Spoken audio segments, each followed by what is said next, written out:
Welcome everyone to our AIA CES approved course 911, an architect's guide, a three-part series. Today is Thursday, January 18th, 2018. I'm Richard Gage, AIA, member of the American Institute of Architects and founder of Architects and Engineers for 911 Truth. This is part 3, the Twin Towers in Extreme Heat, in which we'll be looking at the evidence of very high temperatures and incendiary chemical reactions involved in the destruction of these two skyscrapers. We're a 501c3 nonprofit organization representing a growing body of now more than 2,900 architects and engineers dedicated to educating building professionals and the public about the destruction of all three World Trade Center skyscrapers on 9/11. Before we go further, let me introduce you to Andy Steele, our operations manager. Hi, Andy. Hi, Richard. Hello, everybody. I just want to let everyone know that we will be taking questions on the material that Richard presents in today's webinar. You can submit them in the questions and answer box at ae911truth.org. Architects and engineers can receive one learning unit for taking our course today. For those of you who are AIA members, as an approved course provider, we will be reporting your attendance directly to the AIA. So at this time and also at the end of our program today, we will need you to log your attendance by submitting your name, AIA number, and other information, including any questions you might have, in the questions and information form online at ae911truth.org. If you're not an AIA member, we can email you a certificate of course completion, which you can forward to your other association for credit. You just got to ask us for it. Or if you're catching us later on the YouTube archive, you'll need to pass a simple short quiz to earn your learning unit. Please feel free to follow along with that quiz as we give the presentation here. You can find the quiz on our website at ae911truth.org/continuing-ed, or just look for the Continuing Ed banner on our homepage at ae911truth.org. And please see our several other AIA-approved course formats, including the opportunity to bring our live presentation to your firm or AIA chapter for the additional benefit of your colleagues. Back to you, Richard. Thank you, Andy. And just so people know something about my background, I was responsible here at a local firm in the San Francisco Bay Area for the construction documents for these $3 and $10 million gymnasiums and the construction administration for this $125 million high school. More recently, before launching full-time with this investigation, I had similar responsibilities working on this $400 million mixed-use project near Las Vegas with 6 blocks of retail, mid-rise office space, and parking structure, altogether about 1,200 tons of fireproofed steel framing. I now work full-time educating architects and engineers and others to understand what really happened at the World Trade Center using the material in these courses. Speaking of which, as Andy mentioned, you will receive credit for this course, or you can. And if you do the procedures Andy mentioned, we will report for the AIA members your credit directly online. The AIA does not, of course, endorse any of the content of any of their CES continuing education providers. And we'll take your questions at the end, as we discussed, as Andy mentioned. As documented extensively by the National Institute of Standards and Technology, NIST, the molten metal was seen pouring out of the South Tower during the 7 minutes leading up to its collapse. Molten metal was also observed in the debris of both buildings. And while various other evidence of extreme heat and incendiary chemical reactions have been documented since. In 2005, NIST concluded that the Twin Towers destruction resulted from the combined effects of the airplane impact damage and the ensuing fires, both of which phenomena fail to account for the extreme heat observed before and after the Twin Towers destruction. Does NIST's explanation for these unprecedented structural failures explain the evidence? Well, after today's course, you'll be able to describe for yourself the characteristics of building fires and the aspects of design that have contributed to make fire-induced failure in steel frame high-rises a rare occurrence. You'll be able to recognize the distinct features associated with fire-induced failure versus those associated with the procedure known as controlled demolition. You'll be able to describe step by step the series of structural failures that NIST claimed to be the cause of the collapse of the Twin Towers, and analyze the physical evidence and dynamics of the collapses according to how consistent they are with these two competing hypotheses. So we use the scientific method in the West, as we looked at in part one in this series in very detailed fashion. We have a question: how do the towers collapse? We do some background research, make some observations, construct a hypothesis. How have other towers collapsed? Jet planes brought them down, maybe fire, maybe explosions, controlled demolitions. All the rational hypotheses are laid out in an objective fashion. We don't allow our political or financial bias to focus in on one or the other. This is an effort to winnow error from truth, fact from fiction. So we test those like competing hypotheses with experiments. We analyze the results. We draw conclusions. If the hypothesis is corroborated, we report the results in an open, transparent manner. And if the hypothesis is not corroborated, we go back and we construct a new hypothesis that stands a better chance against the experiments, data, and so forth. So with this in mind, we'll look at some background research. What are the forces that have destroyed buildings before? High-rises haven't been destroyed by fires, but what are the causes of the destruction of fire? It's an organic process, moves through the building every 20 minutes or so in a given area. That's all the fuel there is. And the fire moves on looking for fresh new fuel sources. So fires cause buildings to fall chaotically in stages over to the path of least resistance, not straight down through the cold, hard, intact structure below. In fact, there's been some incredible tests done, like this 8-story building that was built and with steel frame, and they put 2,000-degree fires in it. Let's see what happened.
Until recently, of course, we're referring here to 9/11, when we had not one, not two, but three protected steel structures collapse due to fire.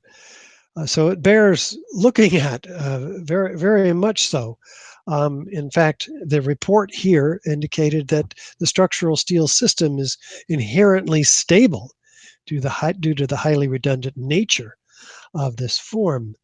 And these are protected and non-protected steel structures in this fire, and they still didn't fail. The steel in the World Trade Center towers was protected. This steel in this building that was highly damaged due to fire was not protected, and we can see what happened to it. It merely sagged. There are some steel buildings that have not protected steel have collapsed due to fire, but many that don't. Well, these buildings fell due to natural causes. They fall over to the path of least resistance because that's where the damage is. But the concrete does not pulverize to a fine powder. The columns and beams are not severed one from another. So let's keep this in mind as well as what we might expect something to a building that has collapsed due to natural causes to look like. These buildings exploded. We have thick, billowing, enormous pyroclastic like clouds of pulverized building materials that are expanding rapidly due to the incredible heat produced by the chemical reactions from the explosives. We have witnesses that hear sounds of explosions. They see flashes of light.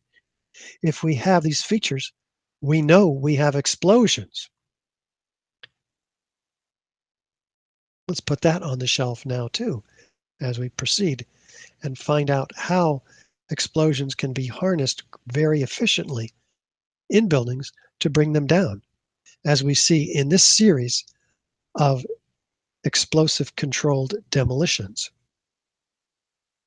There's only a handful of companies that are even qualified to engineer and place these explosives and bring these buildings down in the manner that you see by placing thousands of synchronized shaped cutter charges throughout the columns and beams in the building and setting them off in a very defined order. It's an art and science that fire does not do.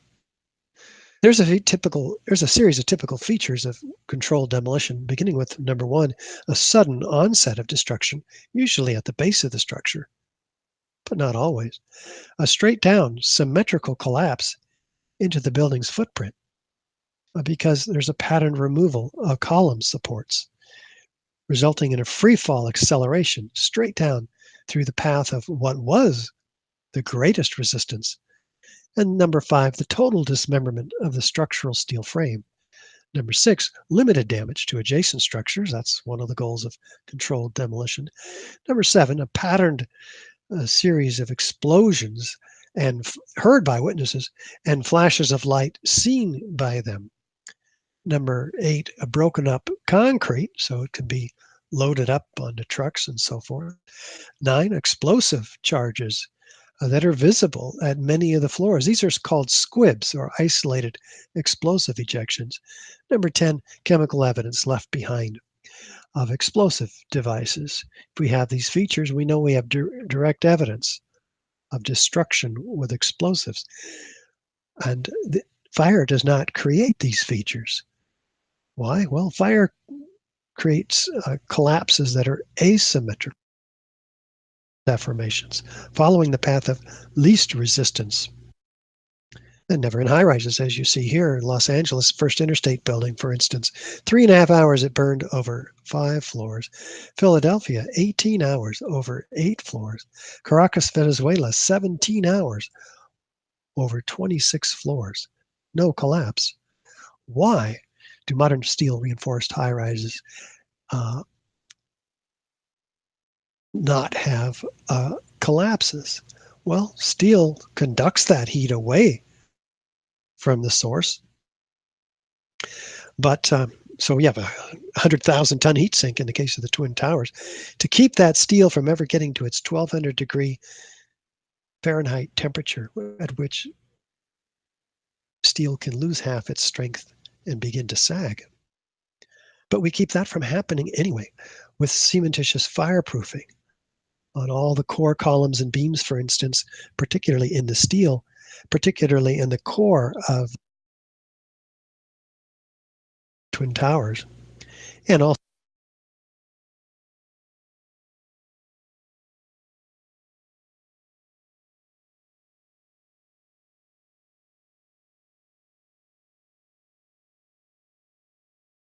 I'm just going to jump in for a moment. Sorry to interrupt, Richard, but we are not hearing you. So Richard's going to make some adjustments, and hopefully.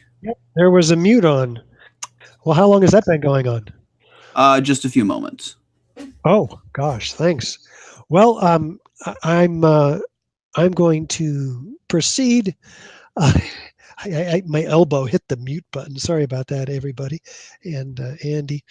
Um, and so we we have several reasons why high rises have not come down due to fires, and we have cementitious fireproofing. We have the steel conducting the heat away, even without that. In buildings that are not fireproofed, as you saw in that test, and we build our buildings out of non-flammable contents, and we regulate what the tenants can bring in and what they can't. We also sprinkler these buildings so the fires never get to be a problem. Of course, the sprinklers were damaged, sprinkling system in the case of the Twin Towers, uh, damaged by the plane impacts.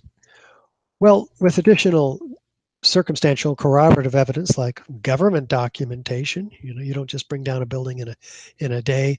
You have to plan it so people know about it. There's foreknowledge, and they have to be approved by government authorities, of course. Experts agreeing, at least those experts that don't have political or financial imperatives that would keep them from having an objective opinion.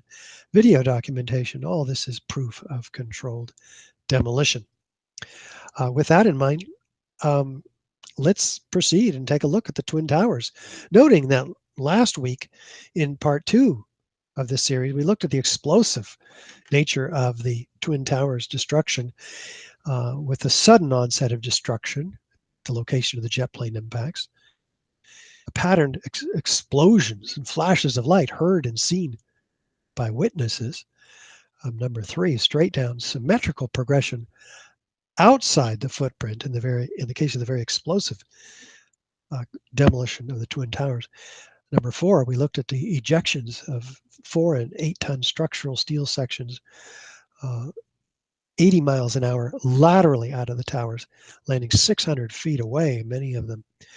We looked at the speed of this uh, collapse, 2/3 of free fall acceleration, straight down through the path of what was the greatest resistance. We looked at the total shattering of the structural steel frame from top to bottom in a dozen seconds, and the lateral ejection uh, of of these members. And number 8, pulverized pyroclastic-like clouds of pulverized concrete. Those features we looked at are all just direct evidence of destruction with explosives, and fire doesn't create those features, any of them, let alone all of them. So what we're going to do in part 3 today with this series is look at features 8, 9, and 10, beginning with uh, pulverized or pyroclastic-like clouds.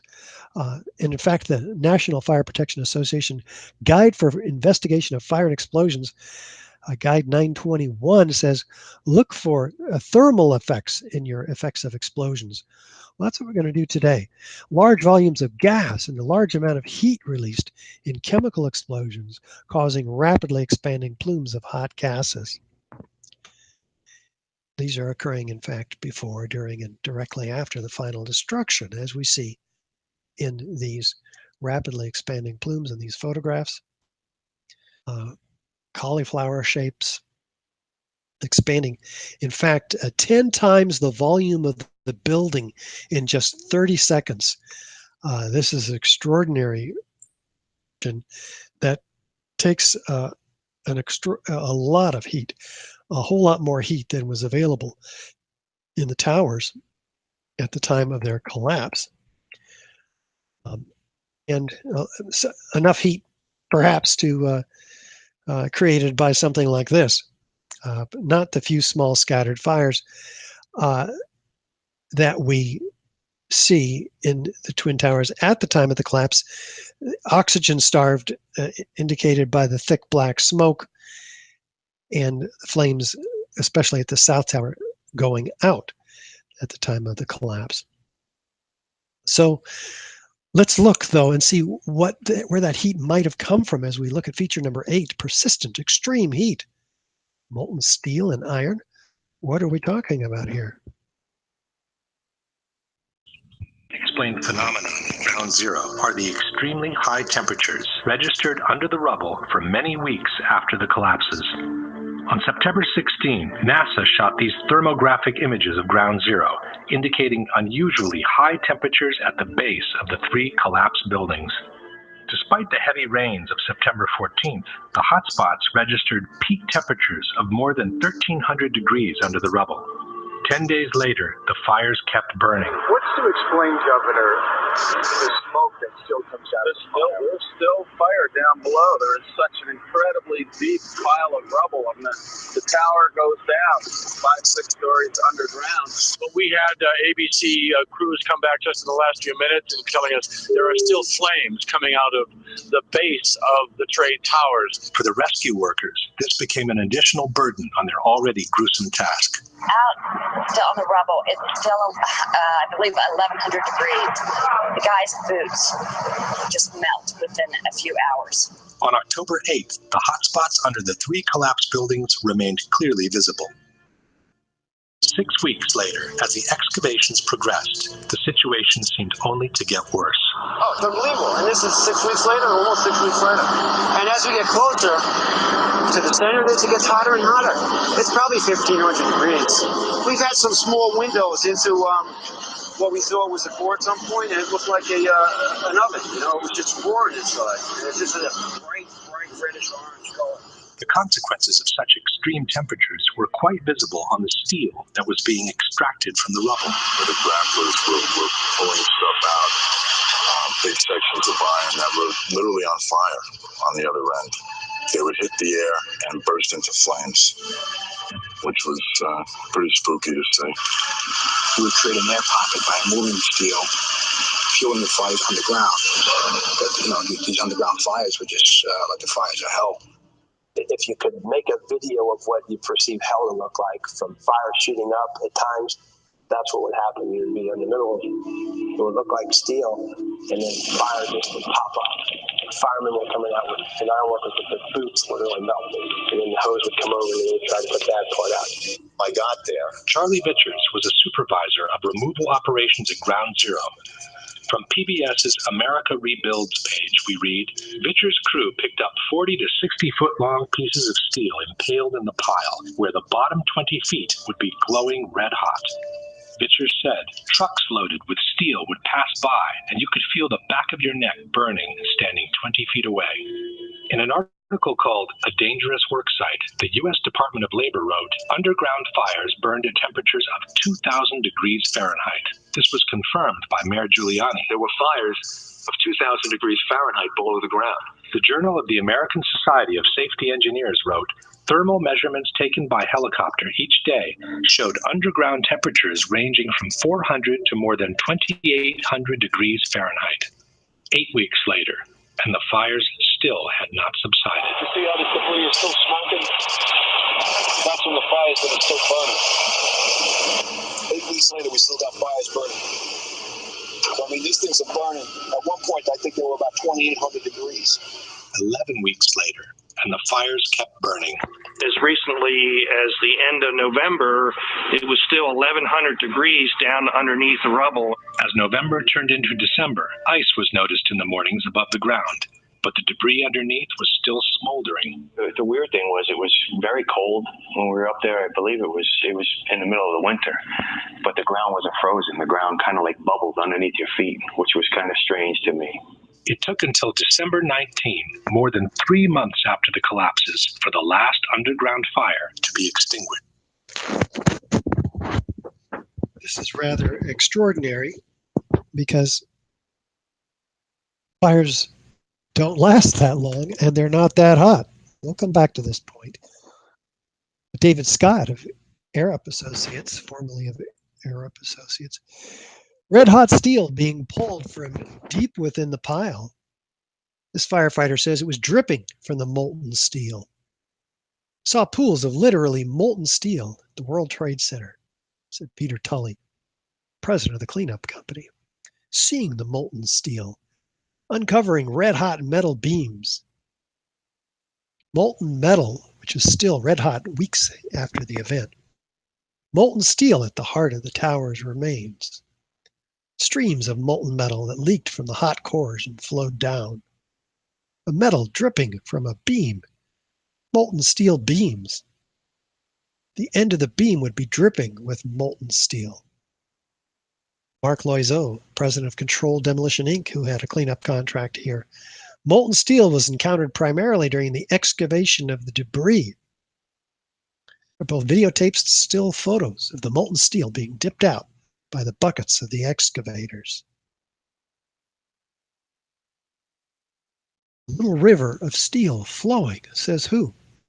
The structural engineer of the World Trade Center himself, Leslie Robertson, an eyewitness to this phenomenon.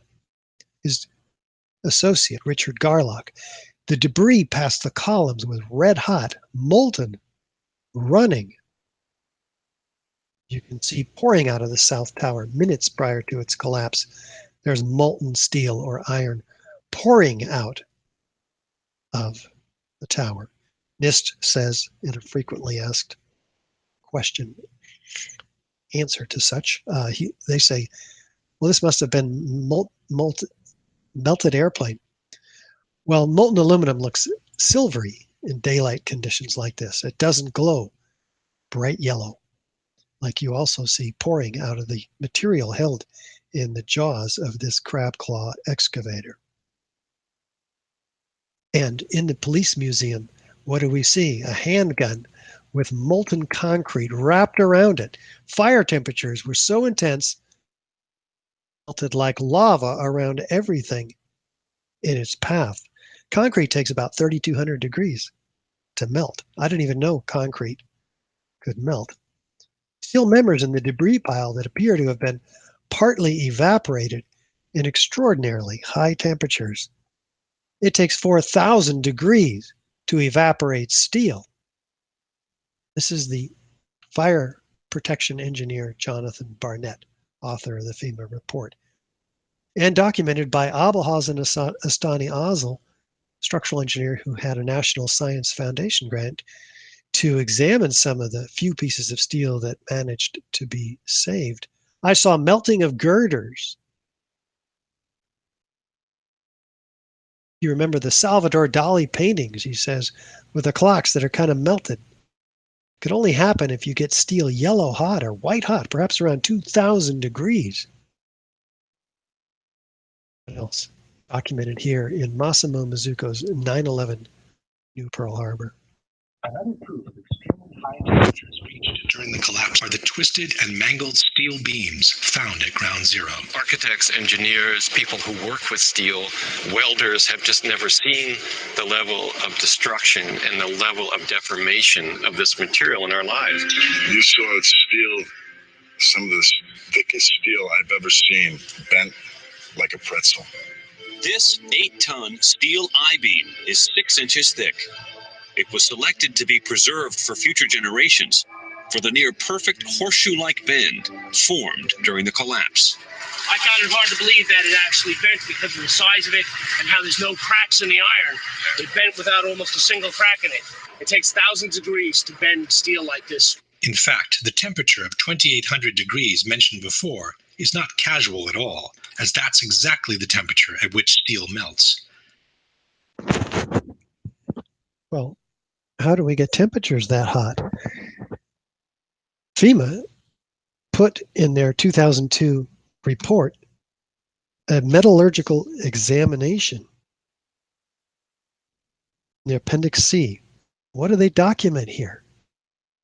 A 1-inch column reduced to 1/2-inch thickness, its edges curled like a paper scrawl, thinned to almost razor sharpness.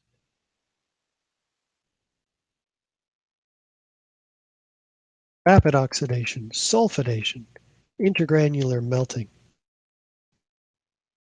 Liquid iron, that's molten iron. Sulfur formed during this hot corrosion attack on the steel. Where does the sulfur come from? Perhaps the deepest mystery uncovered in the investigation, says the New York Times. But not even a mention in the final NIST report of this incredible phenomena. All this sulfur, Well, they were asked, and so they answer, sulfur is present in the gypsum wallboard that was prevalent in the interior partitions. Wait a minute. Gypsum wallboard has inert calcium sulfate, but in its 100-year history of protecting steel frame structures, it's never turned around and attacked the steel that it's designed to protect. Quite a stretch on NIST's part. Well, you can do experiments to determine this in your own backyard, like Jonathan Cole did. 2,000-degree fires, lots and lots of gypsum board against the steel. Was there any attack on the steel? No. It looked pretty good. Oh, it burned. That smell of sulfur can never block it out. It haunts me, says this iron worker. What does NIST have to say about this phenomena, these extreme temperatures? Let's listen to John Gross, co-project leader of the NIST report. A pool of molten steel. I know of absolutely nobody, no eyewitness who said so, nobody used it. But witnesses testify otherwise. Get down below and see.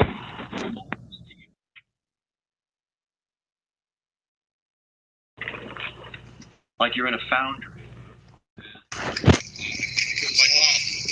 Actually melted beams where it was molten steel that was being dug out. Underground, it was still so hot that molten metal dripped down the sides of the wall. And the cleanup was very difficult in the beginning. The steel was coming out red in certain areas for the first couple of weeks. This fused element of steel, molten steel. And they pulled off a big block of concrete. And there was a little river of steel flowing.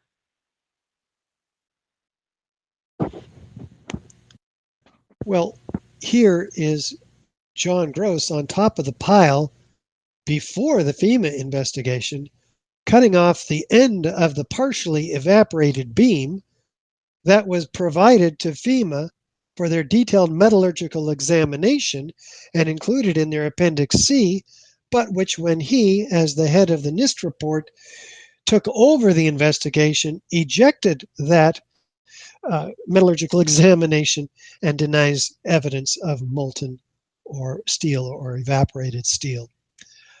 This is extraordinary, needs an investigation all by itself.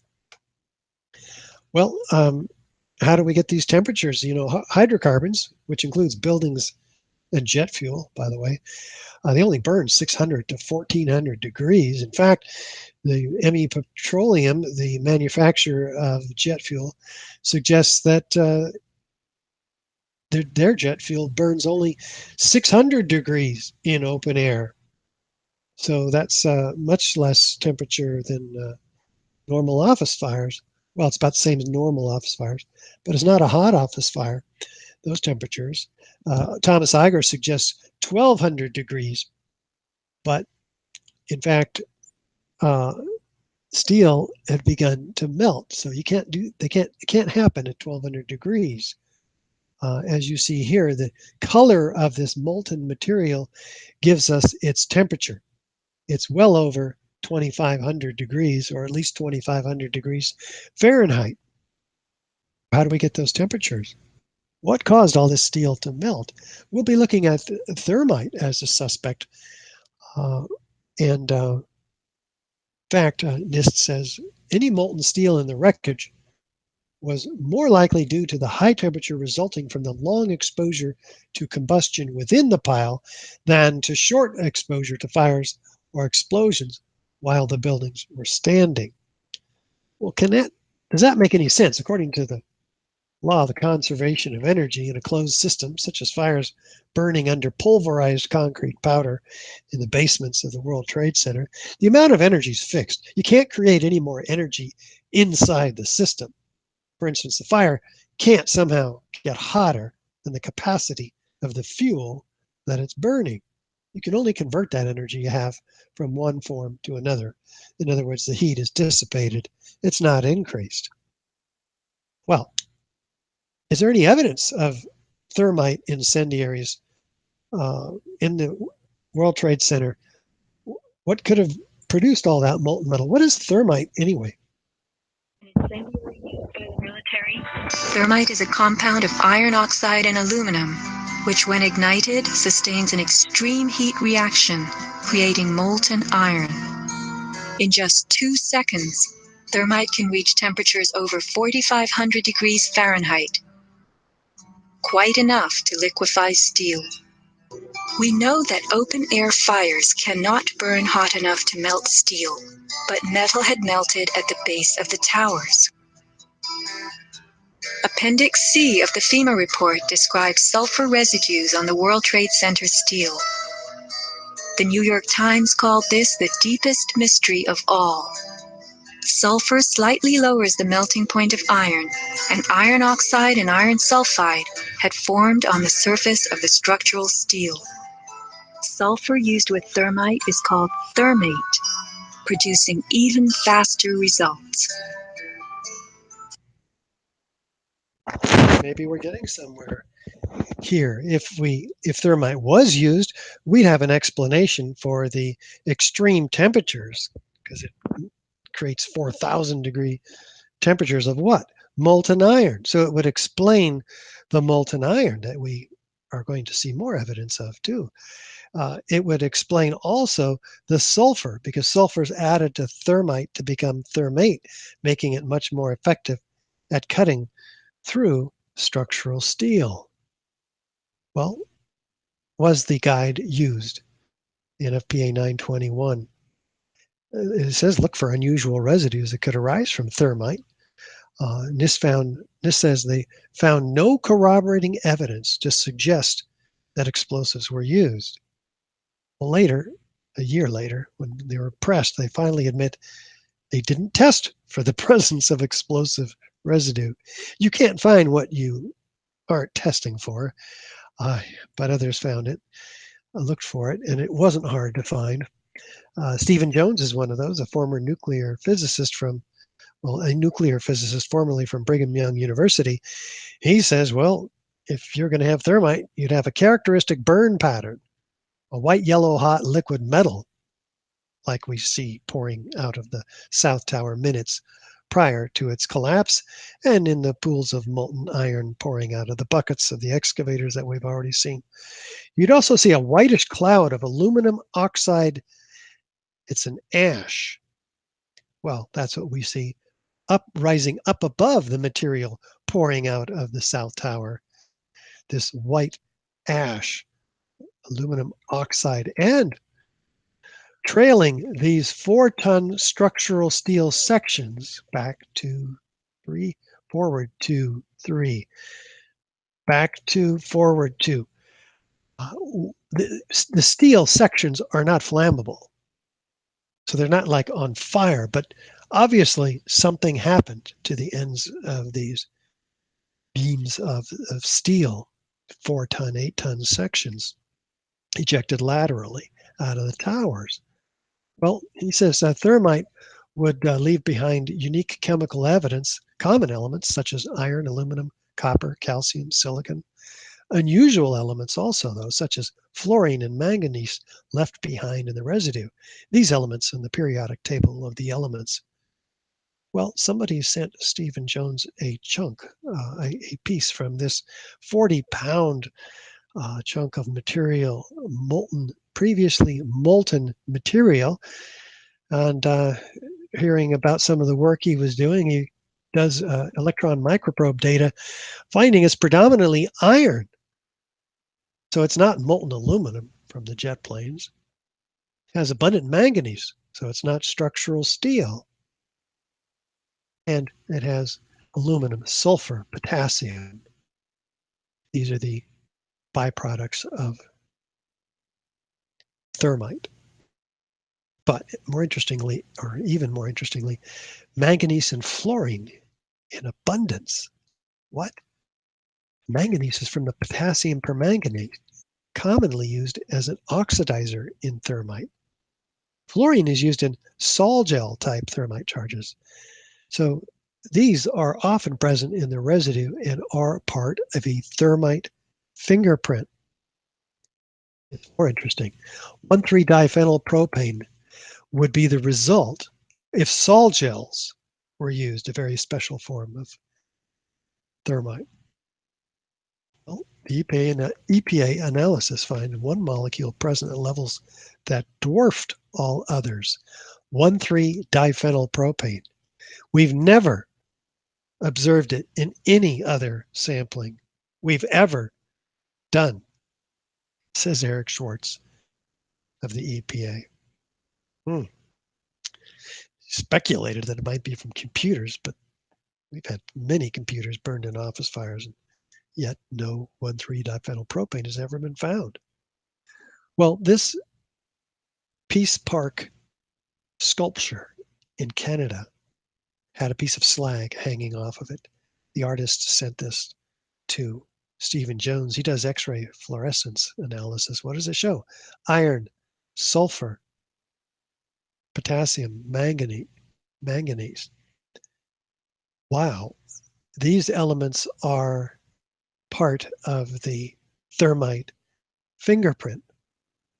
But what is thermite, the residue of thermite, doing on the ends of these beams? Now, this is a clean cut. The iron workers use oxyacetylene torches. It's very effective at cutting through steel, as you see here, in a controlled fashion. Much less controlled is this cut or destruction. What's producing this jagged cut, leaving residue of aluminum behind on the steel? Certainly not the oxyacetylene torch, and this piece as well. Aluminum indicating the incomplete combustion of or chemical reaction of thermic materials. And these core columns that have a thick slag pouring off of them, off of these 45-degree cuts that are, it is here before the iron workers ever even got to the site during rescue operations here. What's causing all of these cuts on all of these core columns? Office fires don't do this to steel. They don't do this either. This is a backyard experiment that's using a shaped cutter charge with thermite, in fact, thermate.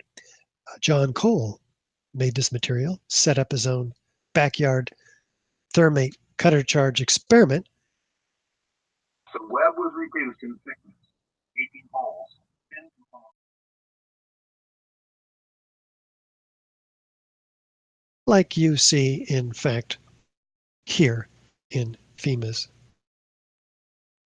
documented Appendix C of the World Trade Center report. In fact, you can have much more effective devices that were patented prior to 9/11, 2001, which issue streams of molten iron in just milliseconds, cutting through much thicker sections of structural steel shapes.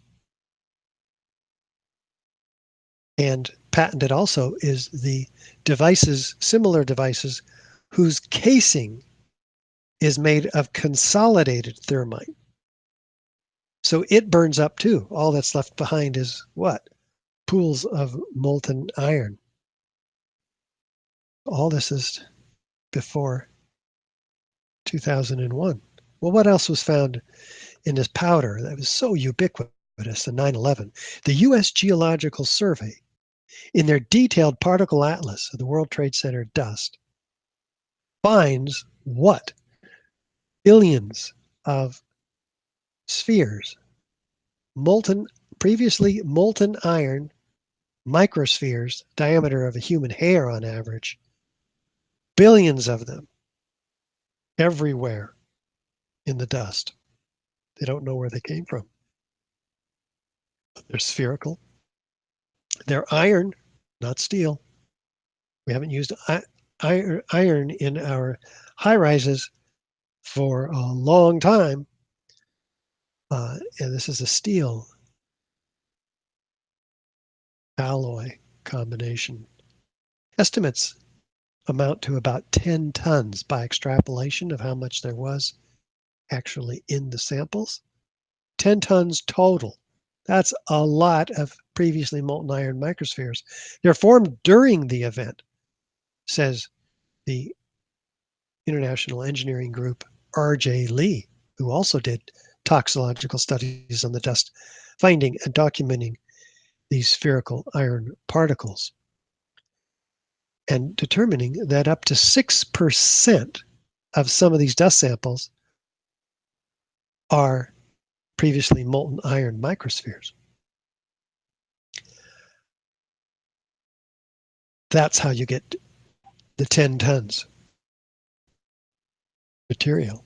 The back, it's about 150 times more iron than the background iron that's can happen in normal office dust. And they're spheres, they're not iron particles. They're used as a signature component. There's so many of them, they're ubiquitous, in order to distinguish World Trade Center dust from common office building dust. In other words, it's not even World Trade Center dust unless it has these iron microspheres that we don't know how they got there, according to the official analysis. Well, let's find out how they got there. Here's a thermite experiment.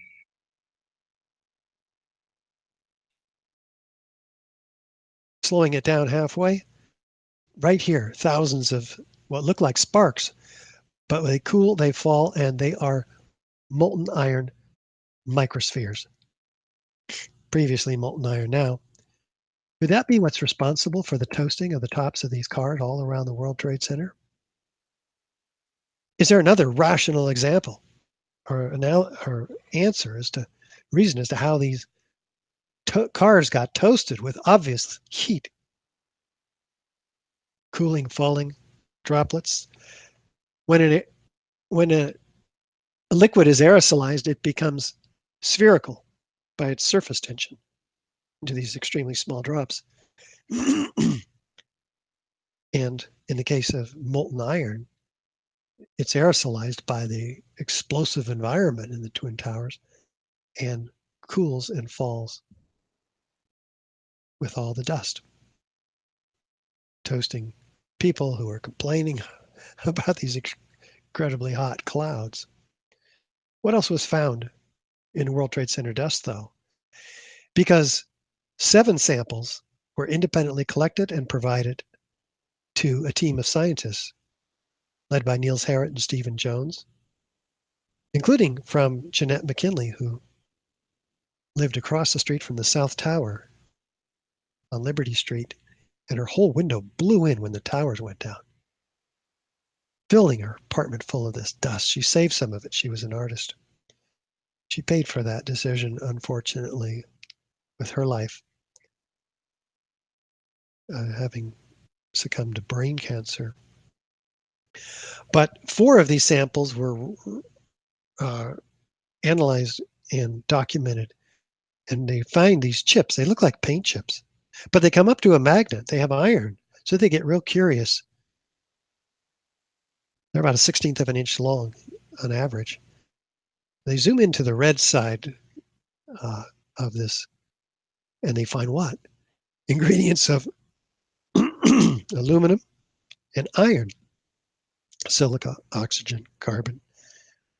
Wow, what is the ingredients of thermite doing in the World Trade Center dust in all of these red-gray dual-layered chips? It's also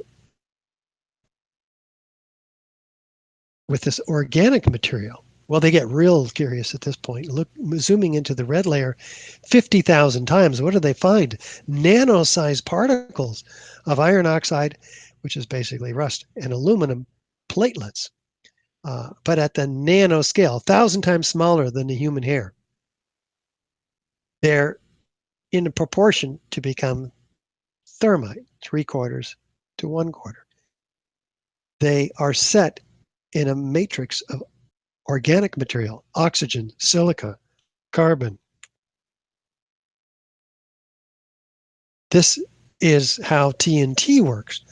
All the organic content expands rapidly producing the concussive blast or the pressure wave. So that's very interesting.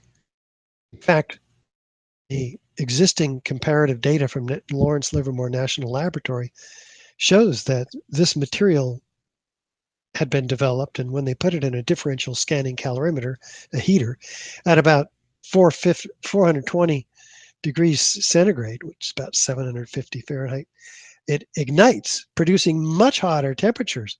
It's energy. So it proves it's an energetic material. Well, that's what these 4 samples did exactly, proving it's not paint. It's a thermitic material in the World Trade Center dust. In fact, when it ignites, what does it produce?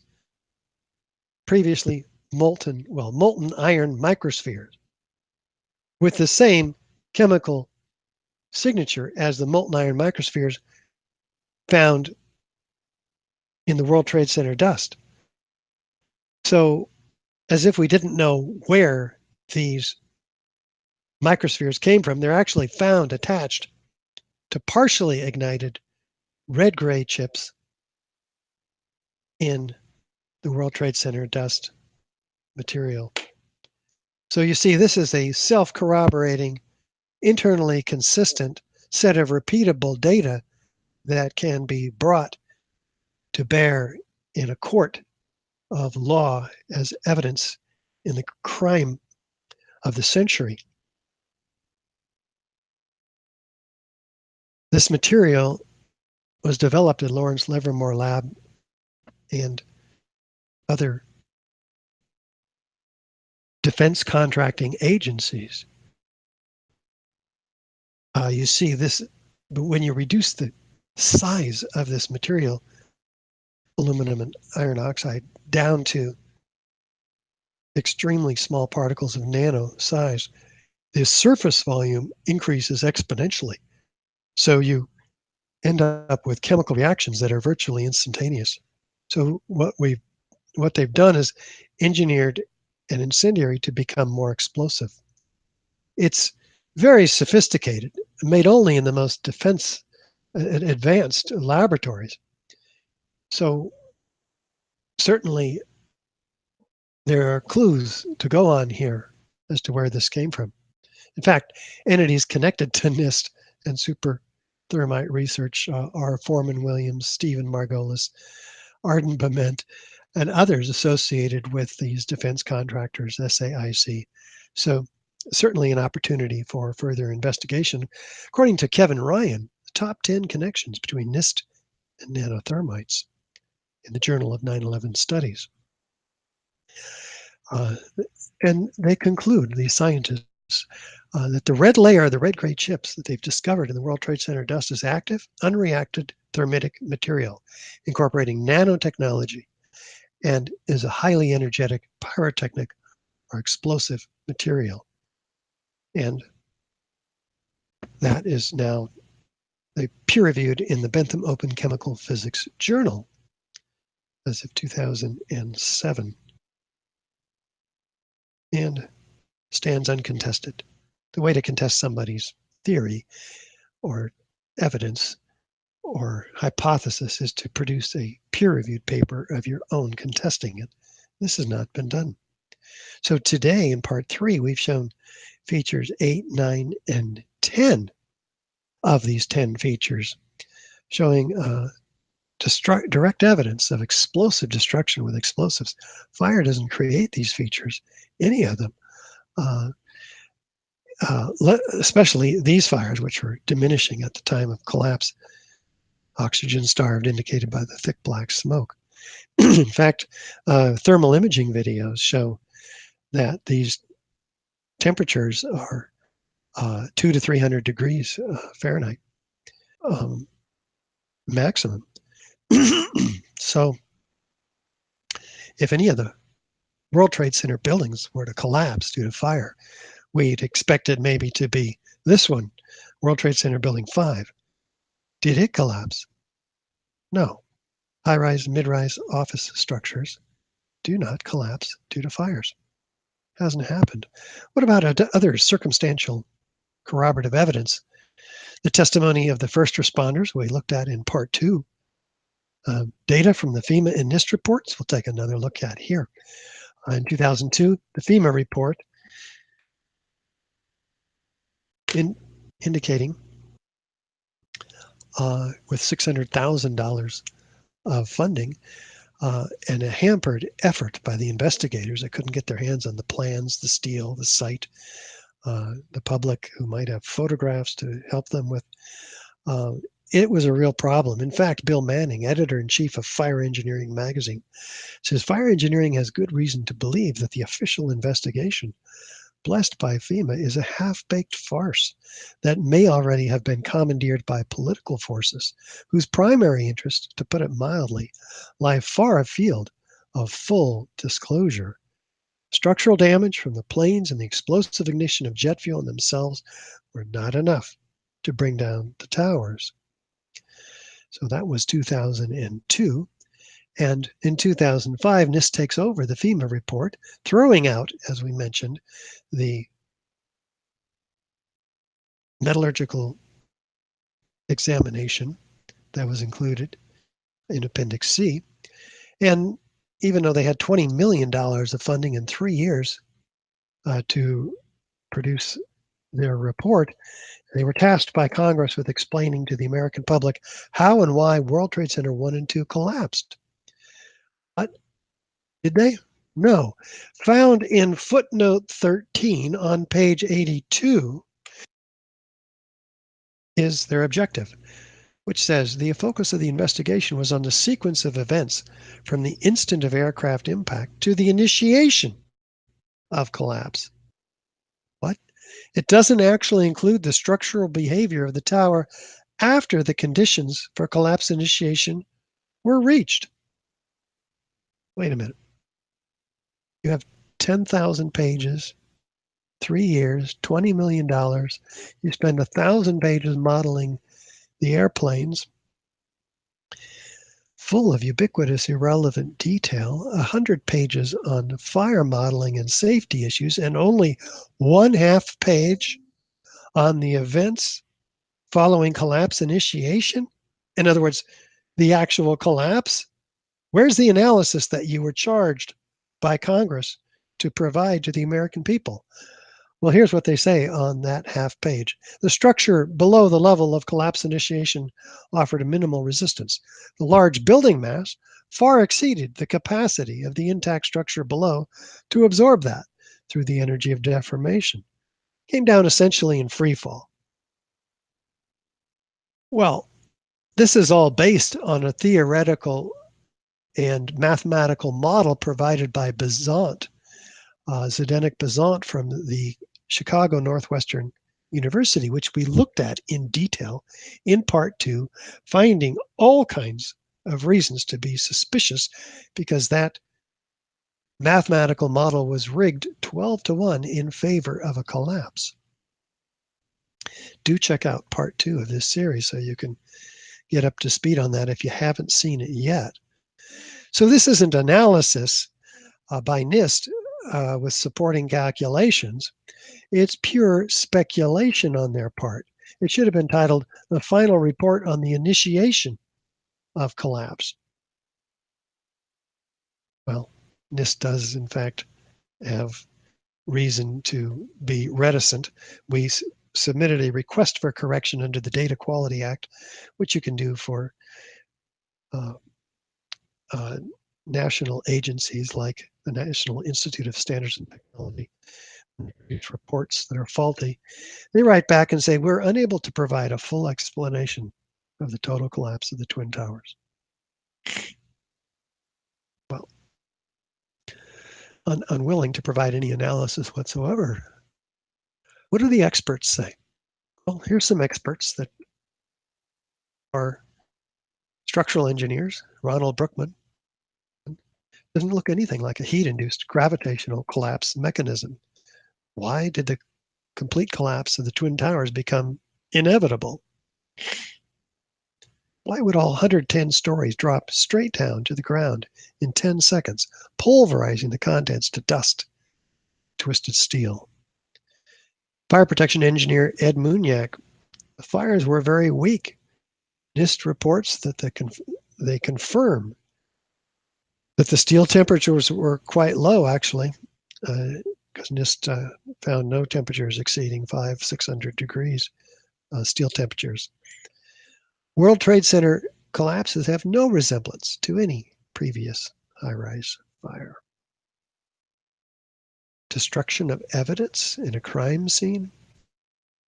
Let's listen to Abolhassan Astani Azal, structural engineer. Can you help me?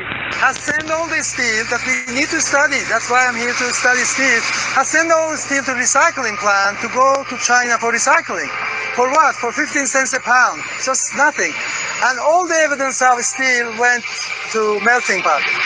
After 9/11, a law was passed requiring that such materials be saved for study.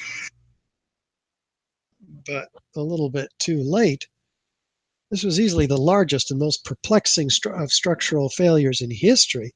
And yet, following 2 weeks after 9/11, this steel was sent away at 400 truckloads a day to China for recycling. This is the illegal destruction of evidence in a crime scene, prompting Bill Manning, editor-in-chief of Fire Engineering magazine, once again, to cry out, crucial evidence that could answer many questions is on the slow boat to China, showing an astounding ignorance of government officials to the value of a thorough scientific investigation. The destruction and removal of evidence must stop immediately. We do agree. And so which of the hypotheses that have been laid out for the destruction of the towers, jet planes, fire, are responsible for the destruction here? Controlled demolition? Each of us have to make up our mind and be clear on the evidence, because the implications are extraordinary for us, for our children. The 3 features we showed today are direct evidence of explosive destruction. Fire doesn't create these features.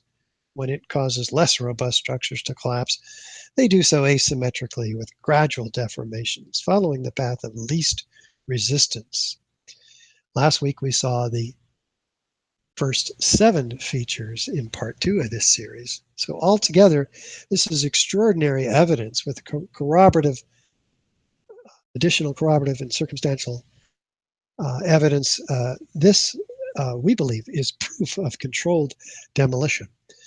So we want to ask you your opinion as we wind up our for credit portion of this course. And in fact, at this time, before we get to your questions and give you some other interesting information, I want to reintroduce Andy Steele, who will let you know how you can get credit for this course today. Andy. Okay, at this time, be sure to submit your name, AIA number if you have one, email, city, and state on the questions and information form.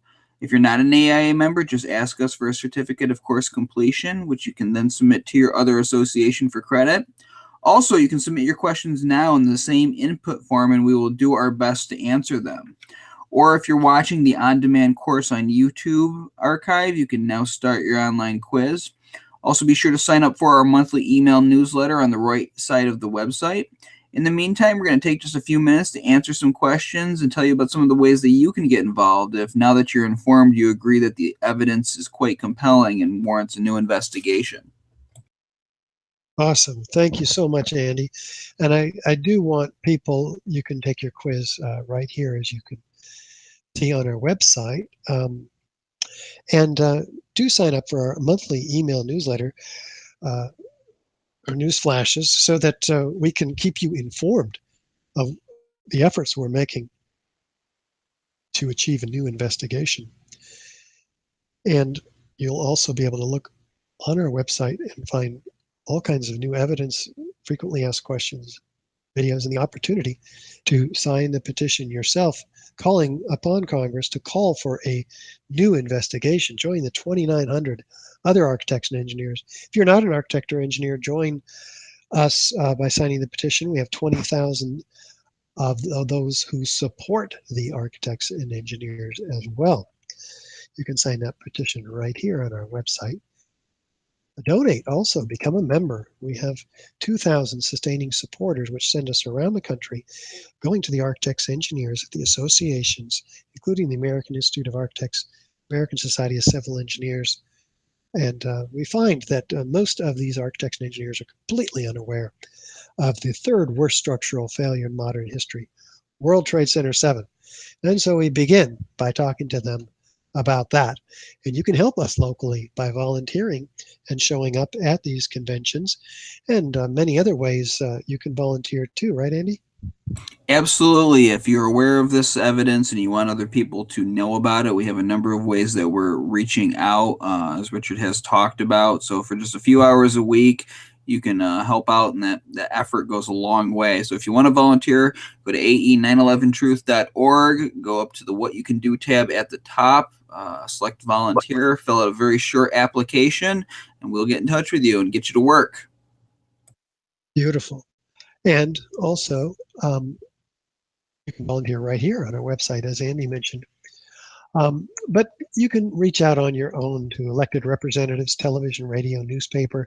Tell everyone you know. Share this with architects and engineers in your area, your colleagues, and screen the DVDs. We'll show you one of them. Send the brochures that we have available on our website in our store. Share the World Trade Center evaluation, the finite element analysis study that one of the top forensic structural engineers in the country from the University of Alaska, he's the chairman of the civil engineering department there, Professor Leroy Hulsey, doing this $300 2-year analysis and determining already that fire, the official cause of Building 7's collapse, could not possibly have brought down the Twin Towers. Building 7. And he may be getting into modeling of the Twin Towers as the next part of his study, as a matter of fact. You can learn more about that at WTC7evaluation.org. We need your feedback from the draft report that's coming out in February, and would love to have you help us fund this project as well. We're maybe 3/4 of the way complete with the funding. An extraordinary effort by thousands of people coming together.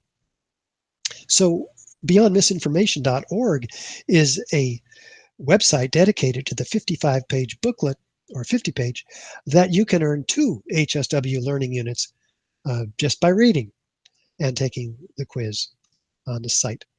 And our landmark documentary, in which we pulled together 40 high-rise architects, structural engineers, metallurgists, chemists, physicists, controlled demolition experts, all laying out even more evidence than you saw today.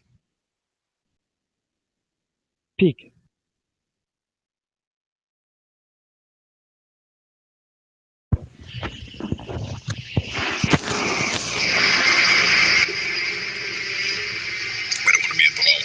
Conspiracy theories. I think, there are lots of them. They can go on. We can speculate on that forever. What we really need to know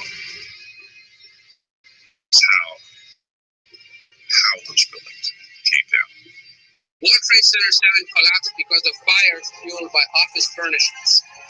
It did not collapse from explosives or from fuel oil fires. To undermine scientific integrity is to undermine our democracy. This is what NIST has done, denied and ignored crucial evidence. The American people absolutely need the truth of 9/11. More than 1,500 architects and engineers and 12,000 others, including many scientists, have signed the petition calling for a scientific investigation of the destruction of the Twin Towers and World Trade Center Building 7. The report, issued by the National Institute of Standards and Technology, referred to as NIST, was not valid science. They're talking about a single columnar collapse or failure that resulted in a total collapse of the building. Building number 7 descended in free fall for the first 100 feet, which means that there was absolutely no resistance to descent whatsoever. So all of the columns really needed to be severed at the same time. The symmetry is the smoking gun. NIST has admitted it went into free fall for 8 stories. You don't need to be an engineer or an architect to see what happened to those buildings. That is controlled demolition. Segregated. What I saw, it was a classic implosion. The center of the core, the penthouse area, starts to move first, and then the building follows along with it. NIST excluded the documents from FEMA in Appendix C that documented the evidence of melting steel. In an office fire, you cannot generate enough heat to melt steel. There were these iron microspheres present in all of the dust samples. They needed to have been formed in extremely high temperatures. All the characteristics of the microspheres, along with what I see in the attack of the beams that were actually found, tell me that thermite was involved. In the dust, what we have found is a modern version of thermite, which we call nanothermite. NIST concedes that they found no evidence for explosives. So then we asked them, well, did you look? And they said, no, we did not look for explosives or residues of explosives. And in fact, the evidence is overwhelming that these red-grade crystals are very high temperature incendiaries. And we have watched as scientific integrity has been undermined, and scientific research politicized in an effort to advance predetermined ideological agendas. This is a crime. I think everybody agrees it's a crime. Evidence was removed from the scene of the crime. You can't do science when you are deprived of the evidence and when your hypothesis is the least valid instead of the most likely. And the most likely hypothesis in the case of Building 7 wasn't even mentioned. This is not science.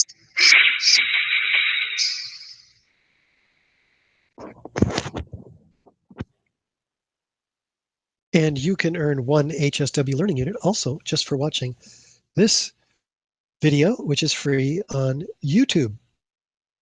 So that's pretty good. And if you don't have, or those of you who are trying to share this information with others, if they don't have more than 15 minutes, I would show them Solving the Mystery of World Trade Center Building 7, narrated by Ed Asner, an extraordinary overview of the evidence for Building 7.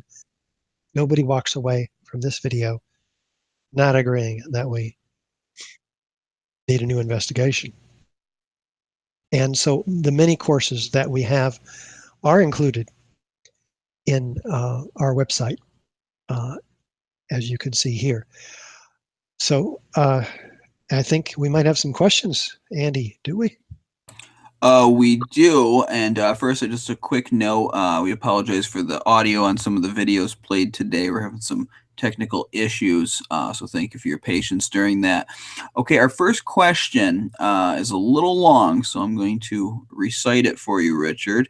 It says, being that each floor of the Twin Towers had 2 different floor trusses, where half of the floor trusses were twice as long as the other half of the floor trusses, is it reasonable to expect the sides of the towers with the longer trusses and to collapse purely by gravity to fall at a much faster rate than the stronger, shorter floor truss sides? Wouldn't the longer trusses have more mass and less resistance to gravity than the shorter, stiffer trusses with less metal? In other words, how can the non-symmetrical design of the floor trusses lead to the symmetrical collapses that we see in all the videos? I think that's a great question. We have the towers look symmetrical from the outside. They're squares, right? Each floor is the size of an acre. Inside, you have a rectangular shaped core, set of core columns, 47 massive core columns. So around that, you have lightweight steel trusses spanning 35 feet on one side, 60 feet on the other 2 sides. So 35 feet on 2 sides, and then on the opposite sides, 90 degrees from those, 60 feet spanning. So the kind of the heart of the question is, how does this asymmetry lead to symmetrical destruction? I don't think it's as much as a factor here as the questioner does. What NIST's theory is, as we discussed last week in part 2, is that the fires cause these trusses to sag, and they are talking about both the shorter trusses and the longer trusses. But what happens is that what they say is that when they sagged, they pulled in the perimeter columns, and whether that could happen on the shorter trusses versus the longer trusses is really quite open to debate, but there's not enough force developed in either case to pull in the perimeter columns. There's not additional lateral force generated by not enough by a catenary truss, which is basically a hanging, almost like a rope. You just don't get the forces developed that'll pull in 14-inch square steel tube columns marching every 3 feet 9 inches all the way around that building. They're just too strong. So what we discussed last week is that NIST forced those perimeter columns to fail in their model by applying a 5,000-pound load on every column laterally, forcing them to buckle and then allowing their initiation of collapse in their computer model. So this is actually just not according to the best ethics. Trying to put this lightly. And then what's more interesting is you have asymmetrical damage from the airplanes we discovered last week. Asymmetrical damage from particularly the South Tower, which is 22 degrees and falling off the building in just the first few seconds, top portion. And asymmetry from the fires. So how can you have perfect symmetry that we see in the videos descending down each of the 4 facades of this building at almost free fall acceleration? It's accelerating faster and faster and faster, straight down through the path of greatest resistance. All those incredible array of exterior structural steel columns. It makes no sense whatsoever. Andy, do you have anything to add to that question? No, I think you answered it. The last question that we got today is a lot simpler. It says, can tests still be performed on WTC dust even though so much time has passed? Yeah, I think, second. There we go. I think we've gotten dust that has been saved and given to us over the years, and they continue to find red-gray chips of nanothermite in all of the samples that turn up, not just the first 4 or the 7 that were collected, the 4 that were documented, but there's been other scientists who have examined, like Mark Basil, who are examining the World Trade Center dust, and we keep getting calls from people who have dust, and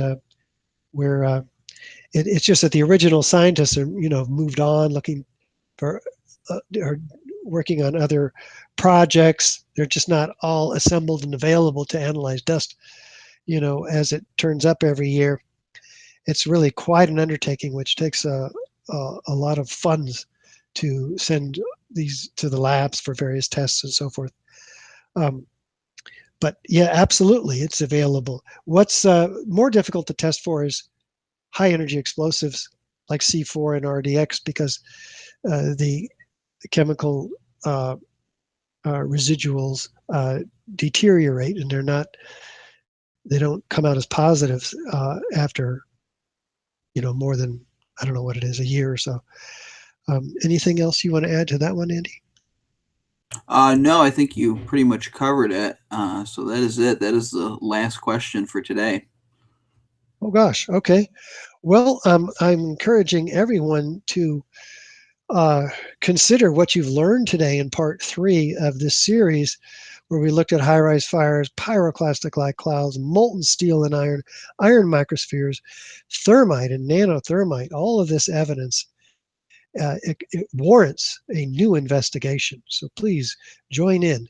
And if you missed last week, part 2, what we looked at was the explosive destruction of the Twin Towers, sudden near freefall collapse, high velocity lateral ejections, the shattering of the structural steel frame, the midair pulverization of concrete, and explosions or squibs, isolated explosive ejections going off 20, 40, 60 stories down below the zone of destruction, etc., etc.